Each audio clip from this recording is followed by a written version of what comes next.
Hi hello ನಮಸ್ಕಾರ good morning welcome back to my YouTube channel. ಎಲ್ಲರೂ ಹೇಗಿದ್ದೀರಾ? I hope ನೀವೆಲ್ಲರೂ ಚೆನ್ನಾಗಿದ್ದೀರಾ ಅಂತ ನಾನು ಭಾವಿಸ್ತೀನಿ. ಸೊ ನಾನಿವತ್ತು ನಾಮಕರಣ ಲಾಗ್ನ ಅಪ್ಲೋಡ್ ಮಾಡ್ತಾಯಿದ್ದೀನಿ. ಸೊ ಸ್ಕಿಪ್ ಮಾಡಬೇಡಿ, ದಯವಿಟ್ಟು ವಿಡಿಯೋ ನೋಡಿ. ಹಾಗೆ ಇನ್ನೂ ಯಾರೆಲ್ಲ ನನ್ನ ಚಾನಲ್ನ ಸಬ್ಸ್ಕ್ರೈಬ್ ಮಾಡ್ಕೊಂಡಿಲ್ಲ ಅಂದರೆ ಪ್ಲೀಸ್ ಸಬ್ಸ್ಕ್ರೈಬ್ ಮಾಡ್ಕೊಳ್ಳಿ. ಹಾಗೆ ಪಕ್ಕದಲ್ಲಿರೋ ಬೆಲ್ ಐಕನ್ನ ಕ್ಲಿಕ್ ಮಾಡಿದರೆ ಸೊ ದಟ್ ನಾನು ಯಾವುದೇ ಹೊಸ ವಿಡಿಯೋ ಅಪ್ಲೋಡ್ ಮಾಡಿ ಫಸ್ಟ್ ನಿಮಗೆ ನೋಟಿಫಿಕೇಷನ್ ಆಗಿ ಬರುತ್ತೆ. ಆಗ ಈಸಿಯಾಗಿ ನನ್ನ ವೀಡಿಯೋನ ವಾಚ್ ಮಾಡ್ಬೋದು. ಓಕೆನಾ? ದಯವಿಟ್ಟು ಸ್ಕಿಪ್ ಮಾಡಬೇಡಿ, ಕೊನೆ ಗಂಟೆ ವೀಡಿಯೋ ನೋಡಿ, ಪ್ಲೀಸ್ ಸಪೋರ್ಟ್ ಮಾಡಿ. ಹಾಗೆ ಲಾಸ್ಟ್ ಟೈಮಲ್ಲಿ ಸೀಮಂತದಲ್ಲಿ ಮೇಕಪ್ ಮಾಡಿಸ್ಕೊಂಡಿದ್ದು ನನಗೆ ತುಂಬಾ ಡಿಸಪಾಯಿಂಟ್ ಆಯಿತು. ನನಗಷ್ಟು ಲೈಕ್ ಆಗಲಿಲ್ಲ. ಹಾಗೆ ನಾನು ಹೇಳಿದ್ದೆ ಒಂದು, ಅವ್ರು ಮಾಡಿಕೊಟ್ಟಿದ್ದೆ ಒಂದು. ತುಂಬ ಡಿಸಪಾಯಿಂಟ್ ಆಗಿದೆ. ಚೆನ್ನಾಗಿರಲಿಲ್ಲ ಹೇರ್ ಸ್ಟೈಲ್ ಕೂಡ.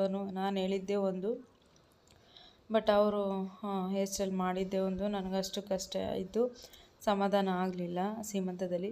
ಸೊ ಈಗ ನಾಮಕರಣದಲ್ಲಾದ್ರೂ ನೀಟಾಗಿ ಒಬ್ಬರು ಒಳ್ಳೆ ಮೇಕವರ್ ನೋಡೋಣ ಅಂತ ಹೇಳ್ಬಿಟ್ಟು ನೋಡುವಾಗ ನಮ್ಮ ಅಕ್ಕ ಹೇಳಿದರು, ಇವ್ರು ತುಂಬ ಚೆನ್ನಾಗಿ ವರ್ಕ್ ಮಾಡ್ತಾರೆ, ಇಲ್ಲಿ ಮಾಡಿಸು ಅಂತ. ಸೊ ಓಕೆ, ಒಂದು ಸಲ ಟ್ರೈ ಮಾಡೋಣ ಅಂತ ಹೇಳ್ಬಿಟ್ಟು ಇವ್ರನ್ನ ಕಾಂಟ್ಯಾಕ್ಟ್ ಮಾಡಿದೆ. ಇವ್ರ ಹೆಸರು ಬಂದು ವಿಜಯಲಕ್ಷ್ಮಿ ಅಂತ. ನೀವು ಇವ್ರನ್ನ ಕಾಂಟ್ಯಾಕ್ಟ್ ಮಾಡೋ ಚಿತ್ರದುರ್ಗದಲ್ಲಿ ಇದ್ದರೆ ಗೊತ್ತಿರುತ್ತೆ ಮೇ ಬಿ. ಇವ್ರದ್ದು ಶಾಪು ಇಲ್ಲೇ IDP ಲೇಔಟ್ 11th ಕ್ರಾಸಲ್ಲಿ ಬರುತ್ತೆ. ಸೊ ನೀವು ಅವ್ರನ್ನ ಕಾಂಟ್ಯಾಕ್ಟ್ ಮಾಡ್ಬೋದು. ಶಾಪ್ ಚಿಕ್ಕದಿದ್ರು ಬಟ್ ವರ್ಕ್ ಚೆನ್ನಾಗಿದೆ. ಸೊ ನೀವು ಅವ್ರದ್ದು ID ಕೂಡ ಇದೆ ಇನ್ಸ್ಟಾಗ್ರಾಮಲ್ಲಿ, ಅಲ್ಲೂ ಕೂಡ ನೀವು ಅವ್ರನ್ನ ಕಾಂಟ್ಯಾಕ್ಟ್ ಮಾಡ್ಬೋದು. ಸೊ ಹಾಗೆ ನಾವು ಪಾರ್ಟಿ ಅಲ್ಲಿಗೆ ಬಂದ್ವಿ ಅಣ್ಣ ಜೊತೆ ಕಾರಲ್ಲಿ. ಸೊ ಬಂದ್ವಿ. ನನಗೆ ಆ ಕಟೌಟ್ ನೋಡಿ ತುಂಬ ನಗು ಬಂದ್ಬಿಡ್ತು. ಯಾಕಂದರೆ ನನಗೆ ಈ ಥರ ಕಟೌಟು ನನಗಿಷ್ಟ ಇರಲಿಲ್ಲ. ಮೇ ಬಿ ಬೇರೆ ಥರ ಇರುತ್ತೆ ಅಂದ್ಕೊಂಡೆ ನಾನು. ಇದ್ರ ಒಂಚೂರು ಬೇಜಾರಾಯಿತು. ಸೊ ಡೆಕೋರೇಷನ್ ತುಂಬ ಇಷ್ಟ ಆಯಿತು. ಸೊ ಇವ್ರದ್ದು ID ಕೂಡ ನಾನು ಮೆನ್ಷನ್ ಮಾಡ್ತೀನಿ. ಇವರು ಪ್ರಿಯಾ ಈವೆಂಟ್ಸ್ ಅಂತ. ಇವ್ರನ್ನ ಕಾಂಟ್ಯಾಕ್ಟ್ ಮಾಡಿ ಚಿತ್ರದುರ್ಗದಲ್ಲಿ ಇದ್ದರೆ ಯಾರಾದರೂ. ಸೊ ಬೆಳೆಯೋರನ್ನ ಒಂದು ಕಷ್ಟಪಟ್ಟು ಅವ್ರು ಬೆಳೀತಾರೆ ಅಂದರೆ ನಾವು ಕೂಡ ಅವರಿಗೆ ಸಪೋರ್ಟ್ ಮಾಡಬೇಕು. ಸೊ ಹಾಗಾಗಿ ಅವ್ರನ್ನ ನಂಬರು ಹಾಗೆ ಅವ್ರದ್ದು ಕಾಂಟ್ಯಾಕ್ಟ್ ನಂಬರು ನಾನು ಮೆನ್ಷನ್ ಮಾಡಿರ್ತೀನಿ. ಸೊ ನೀವು ಬೇಕಂದರೆ ಕಾಂಟ್ಯಾಕ್ಟ್ ಮಾಡಿ. ಒಂದು ಅಫೋರ್ಡೆಬಲ್ ಪ್ರೈಸಲ್ಲಿ ಅವರು ಕೂಡ ನಿಮಗೆ ಚೆನ್ನಾಗಿ ವರ್ಕ್ ಮಾಡಿಕೊಡ್ತಾರೆ. ನನಗೆ ಫ್ಲವರ್ ಡಿಸೈನ್ ತುಂಬ ಇಷ್ಟ ಆಯಿತು. ಸೊ ಅವ್ರು ಹೇಳ್ತಾ ಇದ್ರು, ನೀವು ತಲೆ ಕೆಡಿಸ್ಕೋಬೇಡಿ, ನಾನು ಆರಾಮಾಗಿ ನಾನು ಮಾಡಿಕೊಡ್ತೀನಿ, ಚೆನ್ನಾಗಿ ಮಾಡಿಕೊಡ್ತೀನಿ ಅಂತ. ಸೊ ಫೈನಲಿ ಅದೇ ಥರ ಮಾಡಿಕೊಟ್ರು. ತುಂಬ ಖುಷಿಯಾಯಿತು. ಸೊ ಈಗ ಅಂಕಲ್ ಬಂದಿದ್ದಾರೆ. ಅದೇನೋ ಪೂಜೆಗೇನೋ ಎಲ್ಲ ರೆಡಿ ಮಾಡ್ಕೊಳ್ತಾ ಇದ್ದರು.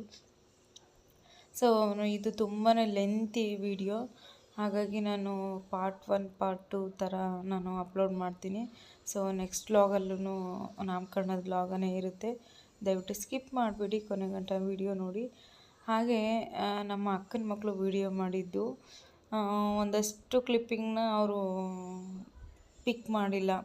ಸೊ ಅವರೆಲ್ಲ ರೀಲ್ಸ್ ಮಾಡೋದ್ರಲ್ಲಿ, ಫೋಟೋ ತಗೊಳ್ಳೋದ್ರಲ್ಲಿ ಬ್ಯುಸಿಯಾಗಿದ್ದ ಕಾರಣ ಅವರು ಕೆಲವೊಂದು ನಮ್ಮ ಪಾಪುಗೆ ಕಿವಿಯಲ್ಲಿ ಹೆಸ್ರು ಹೇಳೋದು, ಅವ್ರ ಮಾವ ಕೂತ್ಕೊಂಡು ಹೆಸ್ರು ಹೇಳೋದು ಅದೆಲ್ಲ ಏನೋ ಕ್ಲಿಪ್ಪಿಂಗೇ ತೆಗ್ದಿಲ್ಲ. ಸೊ ಅದೊಂದು ಬೇಜಾರಾಯಿತು. ಸೊ ಏನು ಮಾಡೋದಕ್ಕಾಗೋದಿಲ್ಲ. ಅಟ್ಲೀಸ್ಟ್ ಇಷ್ಟಾದ್ರು ಕ್ಲಿಪ್ಪಿಂಗ್ ಸಿಕ್ಕಿದೆ ಅಂತ ಖುಷಿ ಪಡಬೇಕು. ಬನ್ನಿ ವಿಡಿಯೋ ಕೊನೆ ಗಂಟೆ ವಿಡಿಯೋ ನೋಡಿ ಸಪೋರ್ಟ್ ಮಾಡಿ. ಹಾಗೆ ಇನ್ನೊಂದು ವಿಷಯ ಹೇಳೋದು ಮರ್ತ್ಬಿಟ್ಟೆ. ಪಾಪುಗೆ ಏನದು ಲಂಗ ಬ್ಲೌಸ್ ಸ್ಟಿಚಿಂಗ್ ಕೊಟ್ಟಿದ್ದೆ. ಸೊ ತುಂಬ ಚೆನ್ನಾಗಿ ಸ್ಟಿಚಿಂಗ್ ಮಾಡಿ ಕೊಟ್ಟಿದ್ದರು. ಬಟ್ ಪಾಪುಗೆ ಹಾಕಿದ್ದೆ, ಅವಳಿಗೆ ಕಂಫರ್ಟಬಲಾಗೇ ಇಲ್ಲ. ಅದರಲ್ಲೂ ಕೂಡ ಅವಳಿಗೆ ಫುಲ್ ಇರಿಟೇಟ್ ಆಗಿದೆ. ಹಾಗಾಗಿ ತುಂಬ ಅಳ್ತಿದ್ಲು. ನಿದ್ದೆ ಬೇರೆ ಬಂದಿತ್ತು. ಆ ಡ್ರೆಸ್ಸು ಬಿಚ್ಚೋವರೆಗೂ ಅವಳಿಗೆ ಸಮಾಧಾನ ಇರಲಿಲ್ಲ. ಸೊ ಮತ್ತೆ ನೆಕ್ಸ್ಟು ಬಟ್ಟೆ ಚೇಂಜ್ ಮಾಡಿ ಮತ್ತು ಫ್ರಾಕ್ ಹಾಕ್ತೆ. ಬಟ್ ಲಂಗ ಬ್ಲೌಸಲ್ಲಿ ಒಂದು ಫೋಟೋ ಕೂಡ ಇಲ್ಲ. ಅದೊಂದು ತುಂಬ ಬೇಜಾರಾಯಿತು. ಯಾಕಂದರೆ ಪಾಪು ಹೆವಿ ಅಳ್ತಾ ಇದ್ಲು. ಅವಳಿಗೆ ತುಂಬ ಜನ ನೋಡಿದರೆ ಅವಳಿಗೆ ಒಂಥರ ಇರಿಟೇಟ್ ಅನಿಸುತ್ತೆ. ಅವಳು ಯಾರ ಹತ್ರನೂ ಹೋಗ್ತಾ ಇರಲಿಲ್ಲ. ಈ ಕಡೆ ನಾನು ಕೂತ್ಕೋಬೇಕಿತ್ತು ಪೂಜೆಗೆ. ಸೊ ಹಿಂಗಿತ್ತು. ಹಾಗಾಗಿ ಆ ಡ್ರೆಸ್ ಕೂಡ ಚೇಂಜ್ ಮಾಡಿ ಅಕ್ಕ ಫ್ರಾಕ್ ಹಾಕಿದ್ರು. ಸೊ ಹಿಂಗಿತ್ತು. ನಾಮಕರಣದ ದಿನ ಪಾಪುಗೆ ಅವಳನ್ನ ಮೇಂಟೈನ್ ಮಾಡೋದು, ಅವಳಿಗೆ ಡ್ರೆಸ್ ಹಾಕೋದೇ ತಲೆ ನೋವಾಗ್ಬಿಟ್ಟಿತ್ತು. ಸೊ ಹಿಂಗಿತ್ತು. ಪಾಪಗೆ ಲಂಗ ಬ್ಲೌಸ್ನೇ ಸರಿಯಾಗಿ ಹಾಕೋಕ್ಕಾಗಲಿಲ್ಲ, ಯಾಕಂದರೆ ಅವಳು ತುಂಬಾ ಅಳ್ತಾ ಇದ್ಲು. ಆ ಡ್ರೆಸ್ಸು ಚೇಂಜ್ ಮಾಡಿದ್ಮೇಲೆ ಆರಾಮಾಗಿ ಸ್ವಲ್ಪ ಹೊತ್ತು ಆಟ ಆಡ್ಕೊಂಡು ಹಾಗೆ ಮಲಕ್ಕೊಂಡ್ಳು. ಸೊ ಅದೊಂದು ಡಿಸಪಾಯಿಂಟ್ ಆಯಿತು. ಏನಾದರೂ ಒಂದು 10ರಲ್ಲಿ ಒಂದಾದ್ರೂ ಏನಾದರೂ ಒಂದು ಮಿಸ್ ಇರಬೇಕಲ್ವ. ಸೊ ಇದೆ ಅನಿಸುತ್ತೆ. ಇಷ್ಟೇ. ಇನ್ನು ಮಿಕ್ಕಿದ್ದು ಆರಾಮಾಗಿ ಚೆನ್ನಾಗೆಲ್ಲ ಆಯಿತು. ಎಲ್ಲರೂ ಬಂದಿದ್ದರು. ಯಾರೆಲ್ಲ ಬಂದಿದ್ದರು ಏನು ಅಂತ ನಾನು ಕ್ಲಿಪ್ಪಿಂಗ್ ನೆಕ್ಸ್ಟ್ ವೀಡಿಯೋದಲ್ಲಿ ಆ್ಯಡ್ ಮಾಡ್ತೀನಿ. ಆದ್ರೂ ಜಾಸ್ತಿ ಏನೂ ವೀಡಿಯೋ ಮಾಡಿಲ್ಲ ಇವರು. ಒಂದು 2-3 ಕ್ಲಿಪ್ಪಿಂಗ್ ಮಾತ್ರ ತೆಗ್ದಿದ್ದಾರೆ. ಸೊ ನೋಡುವ ಇನ್ನು ಯಾವುದಾದ್ರೂ ವೀಡಿಯೋ ಇದೆಯಾ ಏನಂತ ನಾನು ಏನು ಪಿಕ್ ಮಾಡಿಕೊಂಡು ನಾನು ಆ್ಯಡ್ ಮಾಡ್ತೀನಿ. ಸೊ ಇವತ್ತಿನ ವಿಡಿಯೋ ನೋಡಿ.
ಮಾತಾಡ್ತಾಳೆ ಅವಳು ಇವಾಗ ಬೇರೆ ಟೆನ್ಷನ್ ಅಲ್ಲಿ ಇದ್ದಾಳೆ.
ಸೊ ಹಾಗೆ ನಾವು ನಾಮಕರಣ ಮಾಡಿದ್ದು 11 ತಿಂಗಳಿಗೆ ಮಾಡಿದ್ದು. ಸೊ 9 ತಿಂಗಳಲ್ಲಿ ಮಾಡೋದಕ್ಕೆ ಪಾಪು ಹುಷಾರಿರಲಿಲ್ಲ. ಸೊ ನನಗೂ ಕೂಡ ಹುಷಾರಿರಲಿಲ್ಲ. ಅವಾಗ ತುಂಬಾ ಕೋಲ್ಡ್ ಇತ್ತು. ಹಾಗೆ ನಮ್ಮ ಅಜ್ಜಿ ಕೂಡ ತುಂಬ ಸೀರಿಯಸ್ ಆಗಿದ್ದರು. ನಾವು ಹುಷಾರು ರಿಕವರಿ ಆಗೋದ್ರೊಳಗಡೆ ಡೇಟ್ ಕೂಡ ಒಳ್ಳೆ ಡೇಟ್ ಕೂಡ ಯಾವುದೂ ಕೂಡ ಇರಲಿಲ್ಲ. ಸೊ ಇನ್ನೇನು 11 ತಿಂಗಳಲ್ಲೇ ಮಾಡೋಣ ಅಂತ ಹೇಳ್ಬಿಟ್ಟು ಎಲ್ಲ ಡಿಸ್ಕಸ್ ಮಾಡಿ, ಸೊ ನಿಧಾನಕ್ಕಾದರೂ ಪರವಾಗಿಲ್ಲ ಮಾಡೋಣ ಅಂತ ಹೇಳ್ಬಿಟ್ಟು ನಾವು 11 ತಿಂಗಳಲ್ಲಿ ಮಾಡಿದ್ದು. ಸೊ ತುಂಬ ಚೆನ್ನಾಗಿ ಆಯಿತು ಫಂಕ್ಷನ್ನು. ಸೊ ಇದು ವಿಡಿಯೋ ನಿಮಗೆ ಇಷ್ಟ ಆಗಿದೆ ಅಂತ ಅಂದ್ಕೊಳ್ತೀನಿ. ಸೊ ಮತ್ತೆ ನಾನು ನೆಕ್ಸ್ಟ್ ವ್ಲಾಗಲ್ಲಿ ಸಿಗ್ತೀನಿ. ಇದು ಪಾರ್ಟ್ 1 ಆಗಿರುತ್ತೆ ವಿಡಿಯೋ. ಸೊ ಪಾರ್ಟ್ 2ಗೆ ವೆಯ್ಟ್ ಮಾಡ್ತಾಯಿರಿ, ಸಪೋರ್ಟ್ ಮಾಡಿ. ಅಲ್ಲಿವರೆಗೂ bye, take care, lots of love, thanks for watching. ಏನ್ ಹೆಸರು? ಅಮ್ಮಕ್ಕ ಜೋರಾಗಿ ಕೂಗಕ್ಕ, ಜೋರಾಗಿ ಕೂಗ.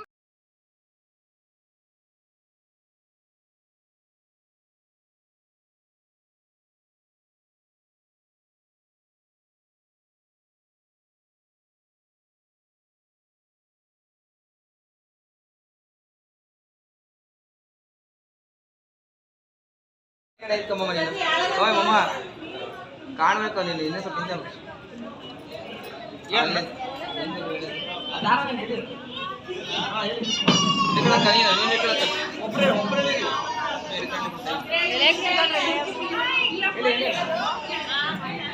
ಹೇಳಿ ಮಾಮ ಜೋರಾಗಿ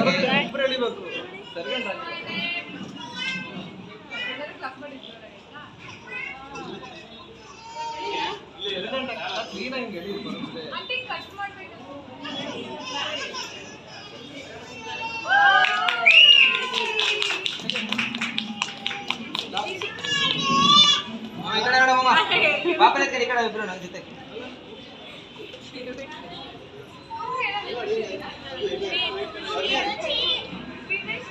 ಹತ್ರ ಬರಕ್ಕ ನೋಡಿ, ಸ್ವಲ್ಪ ಈ ಕಡೆ ಬರ, ಸ್ವಲ್ಪ ಕಾಣಲಿ ಬೋರ್ಡ್ ನೋಡಿ, ಈ ಕಡೆ ನೋಡಿ ಇಲ್ಲಿ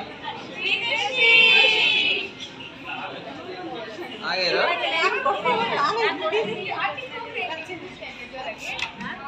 ಓಕೆ ಮಾಮ, ನೀವು ಆಂಟಿ ಸ್ಮೈಲ್ ಮಾಡಿ ಇರ್ಲಿ.